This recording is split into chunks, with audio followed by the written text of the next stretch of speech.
Welcome back. As you can see, I'm still in the man cave, and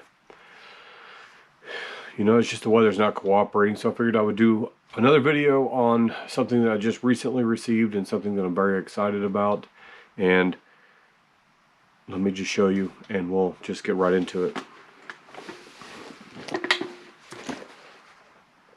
Some of you probably already know what this is. And this is a Polish bread bag. And this is something I've been eyeballing for a long time. I've watched a lot of videos. Ugly Tent has done one. Dakota of the Woods has done one. There's several videos out there on YouTube where people have, brought in their own gear, their own loadouts or what have you. And this isn't the exact one I ordered. I'm actually talking with the person who sent me this one, because the one that I'm supposed to get is not supposed to be all dark. It's supposed to have the light trim pieces that you would see on a legit, not aftermarket, real Polish bread bag. So I'm going to get the camera turned in, and we're just going to go over what I've got in here, and we'll just go from there. So hang tight. Okay, so the first thing you probably noticed was the gloves that I have hanging on the outside. You do have to have gloves for anytime you're handling hot stuff, or if you get into some thorns or thickets or whatever. So I just keep these attached to the top. You probably saw my video on that before where I stuck some grommets in here. If not, go check that video out. So to get started, this thing came with a very flimsy, thin, let me just grab it. It came with this very thin strap that it's period, it's correct, it's supposed to go with the bag. However, it just seemed a little thin and doesn't seem as if it'll last that long. So I took my bedroll leather harness and attached that to the back of here, and I seem to like that a lot better. It gives me the extra thick shoulder strap, and it's a lot wider than that 1 3/4 to 1 inch wide strap that came with here. So those are the two things on the outside. Let's get her open and start going over the bread and butter of a Polish bread bag. So what I like about this is not only did it have the 2 straps on the outside, it has this strap on the inside, so you can cinch this a lot closer to keep you from losing gear, and that's a very nice feature. So we're going to start with what's on the outside in no particular order. We have one of these rope fire starters, if you can see that. Maybe not. Okay, you can see that. So this is a brand new one. I've burned through a couple of them, but this one's brand new. So I like these. These are good for when you need to reach a long distance. You don't want to get too close, and you can snuff it out. We could demonstrate that here.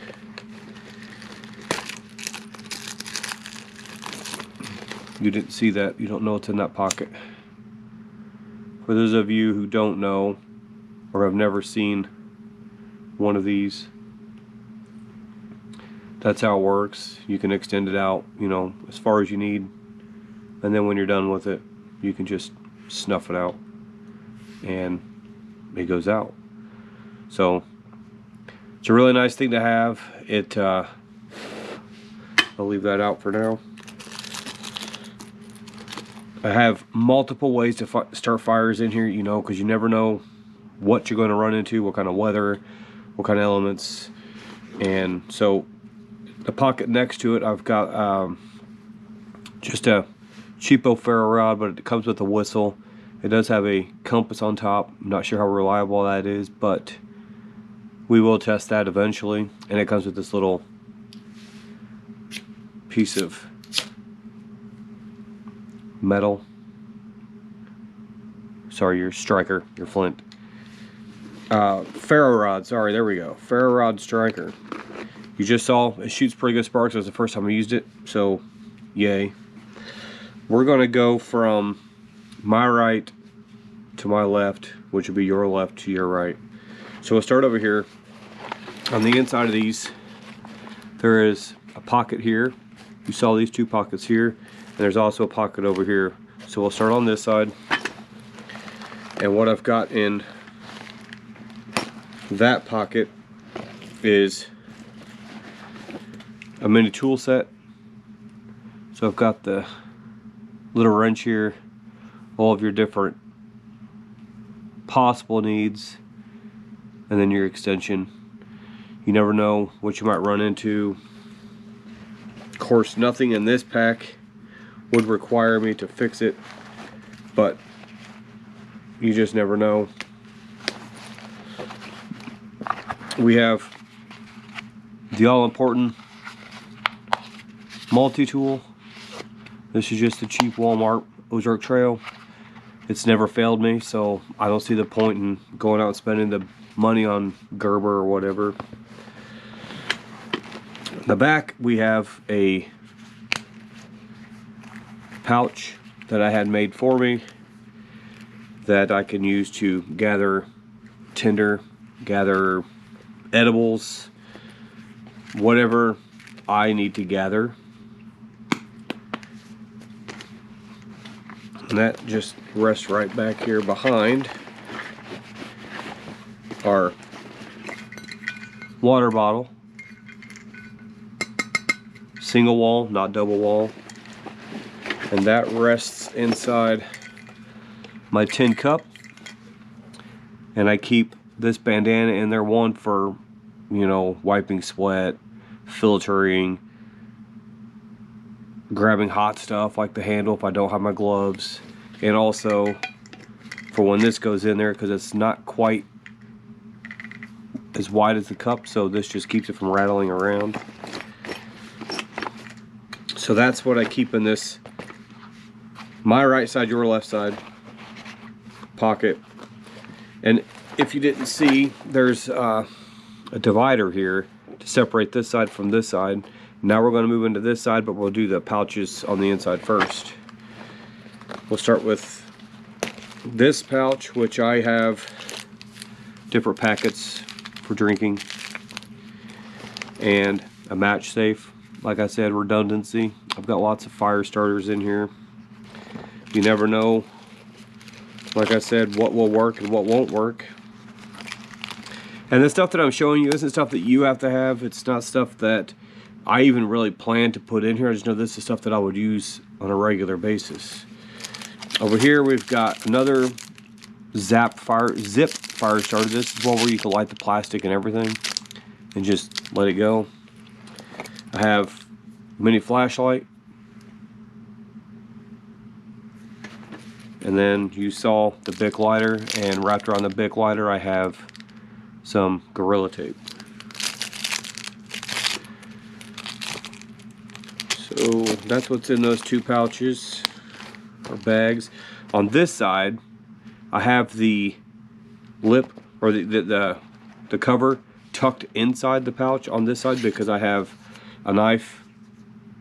I just want to be able to have quick, easy access to the knife and not have to worry about fumbling with the button.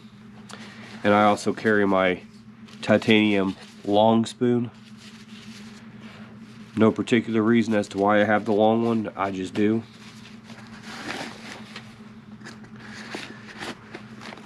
Moving into the pouch, we'll start on, well, we'll just start in the front. I have my Silky mini saw. This is the Pocket Boy. This is the one that I gifted to my daughter, but you know, we still all use it. So I keep that here in the front, and I'll take that out for now. I have a neck knife that is just in the front so that when I am ready to go, I could just throw it on and it's ready to go. I've got a striker on this side, and then it comes with a little mini ferro rod right here. And this also is, you can use it to sharpen the knife. I mean, it comes pretty sharp already, and it's just a little mini. This is something I got for Christmas from Santa. It was in my stocking. So I've got that. I have my butane propane mix. I have my larger one because it does fit in here quite nicely, and I like to not run out of fuel, so I carry that one in here. And then I also keep with that the Ozark Trail. Yes, a lot of you may or may not like Walmart. I don't care. This just works. This has the stove. It has your adjustment, so I can go from using this little propane mix to using the big green Coleman propanes if I want. So I have that in there. And not that this works very well, but it does come with the stand that you can put your propane on top of. So that all fits in here quite nicely. And we'll get her all packed back in here, and we'll move back to the outside because I have watched several videos of people not strapping these correctly, and believe it or not, there is a correct way to strap one of these Polish bread bags, and I will show you, probably using my Polish gas mask bag over here because it's just one strap. So let's move this to the side, and we'll grab my gas mask bag. So here's my gas mask bag. I'm going to show you the proper way to strap this, because this has the exact same style of strap. Now what people don't do, most people just run this through there and drop this down. That does not secure the way that you think it would. Mine does, because I use it the right way all the time, but this can easily just slip out. So what you're supposed to do is run your end through both of these loops. So you kind of got to hold them together. You got to run it through both.